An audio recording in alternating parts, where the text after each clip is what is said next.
A True Prince by Kairia'sYami. Chapter 4. Reflection. Time skip of about a year. As a street rat, whose days were spent scrounging for whatever he could find just to make it to the next day, Aladdin had never paid much attention to foreign countries or politics, or, honestly, anything other than surviving. Despite this fact, even he had heard stories about the great nation of Deusbara. Sometimes, if he had a particularly successful day one, he would relax and listen in on the talk in the market. Even after its fall, Deusbara had been a hot topic for gossip mongers. Now, with his sparse knowledge of his new nation's history being supplemented by actual history lessons, he can appreciate even more the amazing opportunity he has been given.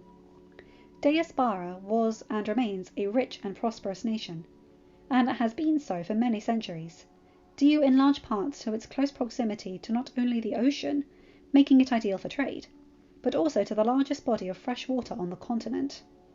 However, for those same reasons, it has always been a constant target for attacks, invasions, and sabotage.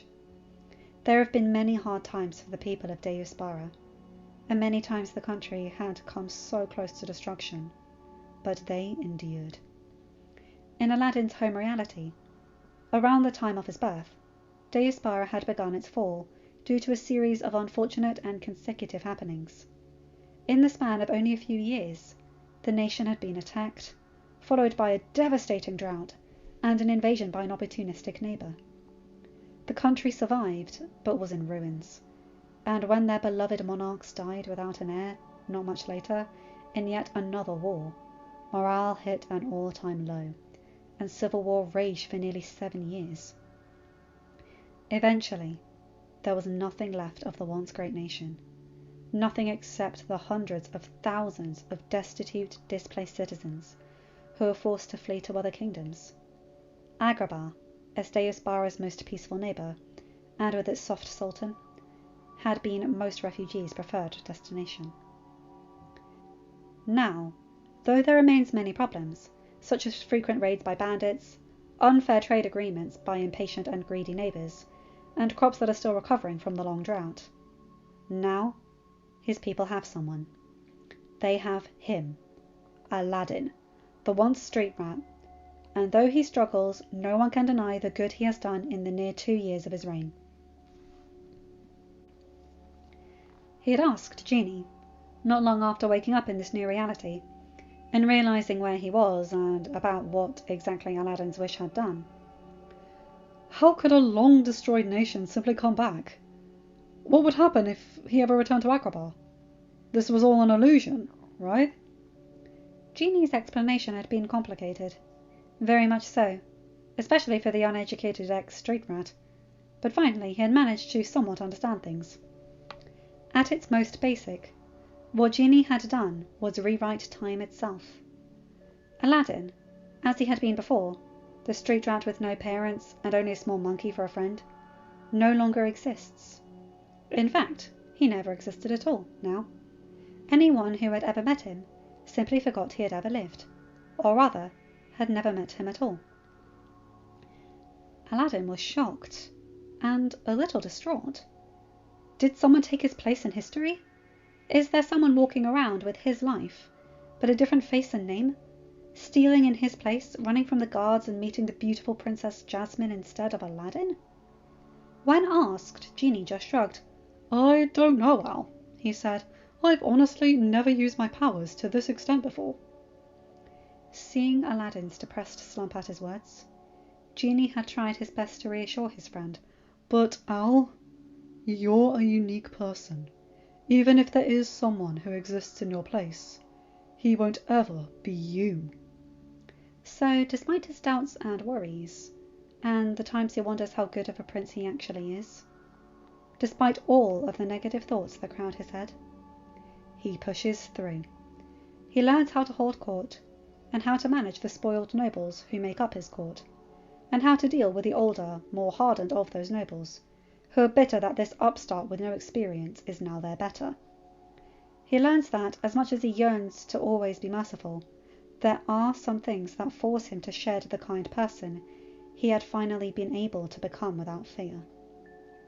sometimes he needs to use the sharp, cruel part of him that had been honed by an entire life in the underworld of Agrabah, where kindness, while admirable, does little to help you fight to survive.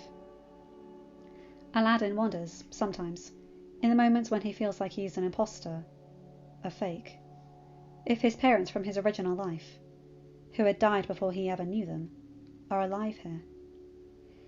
He had never known how they died.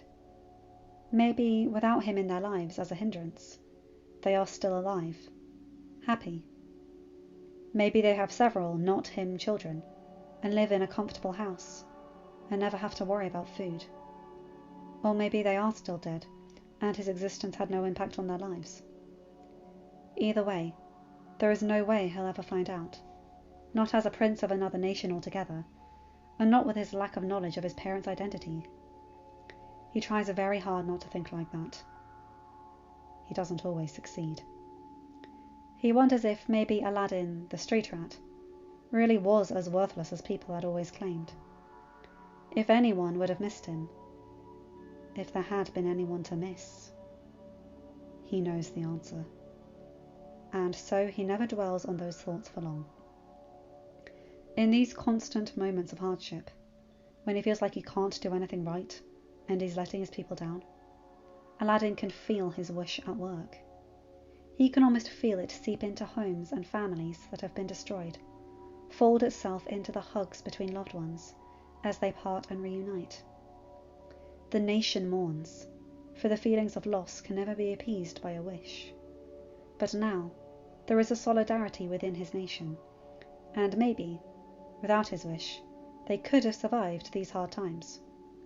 But they wouldn't have had the companions and the steadfast knowledge that, eventually, everything would be alright. End of chapter. Hi guys, hope you enjoyed that one. Short one, which is good for my throat. But I actually quite like this.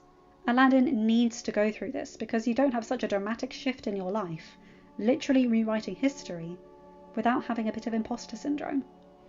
And I like that his wish is reassuring him that he is doing the right thing. Imagine questioning your self-worth to that extent.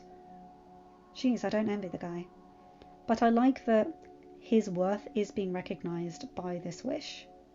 Because if he didn't have this sense of worth, if he wasn't Aladdin, he wouldn't have made these wishes and made these people happy. That's his worth. Now, I don't fully believe that what you are worth is what you are to others, but I do believe it's a massive contributor. I mean, I didn't think I had much value for much of my life, apart from to my family. But then I see all the comments you guys leave me about how I help you fall asleep, or if you're dyslexic, I opened the door to FanFiction for you, which means so much. And the fact that I help people calm down from anxiety attacks means more than I can ever say. Because if you've listened to my previous Trolls story, I've been going through a pretty bad mental health slump recently, and I've only just come out the other side. So knowing that I'm helping other people with that means so much to me. Anyway, enough of the deep stuff. You're here for Disney. You guys know the drill. Like, comment and subscribe, and hit that bell to get notified whenever I upload a new video. Have a good day, night, or whatever time zone you're in. Bye my guys, gals and non-binary pals. I'll see you in another video. Take care.